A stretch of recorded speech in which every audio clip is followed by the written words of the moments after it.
Friends, இந்த வண்டிக்கு பார்த்துக்கிட்டிங்கன்னா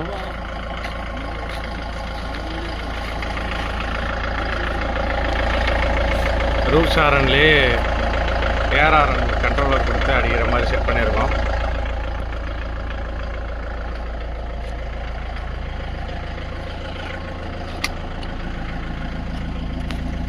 இதுதான் ஏஆர்ஆர் கண்ட்ரோலரு பார்த்துங்க.